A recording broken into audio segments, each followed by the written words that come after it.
Allô tout le monde, je m'appelle Catherine Francaire et je suis l'auteure de Elsie qui est une dernière fois. Donc Elsie, c'est l'histoire de Elsie qui a 17 ans, qui malheureusement perd sa meilleure amie Francine qui décède et comme Elsie n'est pas capable d'accepter sa mort puis elle veut absolument lui dire au revoir, elle va décider de prendre plein de moyens pour la recontacter dans l'au-delà.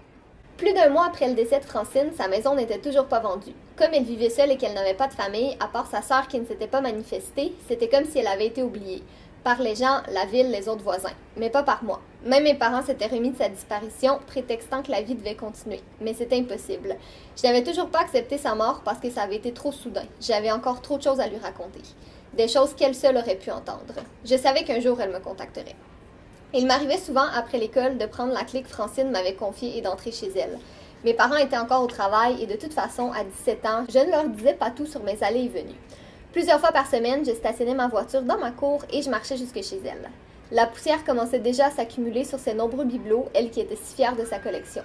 La nourriture était en train de pourrir dans le réfrigérateur et le garde-manger, ce qui me faisait me tenir loin de la cuisine. Je ne comprenais pas trop pourquoi personne ne les avait vidés en fait. Au début, je m'assoyais sur ma chaise habituelle, sans un mot, espérant avoir un signe d'elle, quelque chose qui me signifierait sa présence. Mais rien. Par la suite, je devais rester dans le salon puisque la cuisine sentait trop mauvais. Je ne pouvais pas me résoudre à acheter la nourriture et ça me semblait stupide. Malgré mes visites constantes, tout était exactement identique. Je ne touchais à rien, je ne faisais que m'asseoir et penser. En fait, je n'avais plus de larmes. Je me sentais seulement impuissante face à la situation. J'avais refermé la porte de sa chambre parce qu'il m'était impossible de voir son lit encore défait, là où elle avait été retrouvée sans vie. Je préférais rester en bas, dans ce salon où nous avions passé autant de temps durant les 9 dernières années. Elle qui m'avait tant parlé de ses croyances sur le paranormal. Un jour, dans un élan de rage et de tristesse, j'ai claqué la porte de la cuisine en poussant un cri de colère. Ça faisait du bien, mais pas assez. J'ai recommencé. Une fois, deux fois, trois fois. Je me suis affalée sur le sol, complètement défaite, en larmes, lorsqu'un bruit sourd m'a fait sursauter.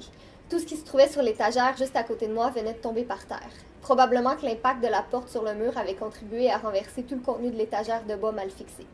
Un peu paniquée, j'ai tenté de ramasser tous les objets pour les remettre à leur place, exactement comme Francine les avait placés. Je me sentais comme une impostrice, déplaçant des choses qui ne m'appartenaient pas. Je voulais que mes souvenirs de Francine et de sa maison restent intacts.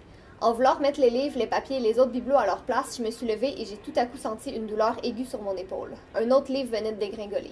En me massant l'épaule, j'ai rangé les objets et je me suis penchée pour prendre le dernier livre tombé. Quand mes doigts sont entrés en contact avec lui, j'ai senti un frisson me traverser tout le corps. Le livre dans les mains, j'étais figée sur place. Était-ce enfin le signe que j'attendais? Quelque chose m'indiquant que Francine était encore là, dans notre monde, et qu'elle voulait que je le sache.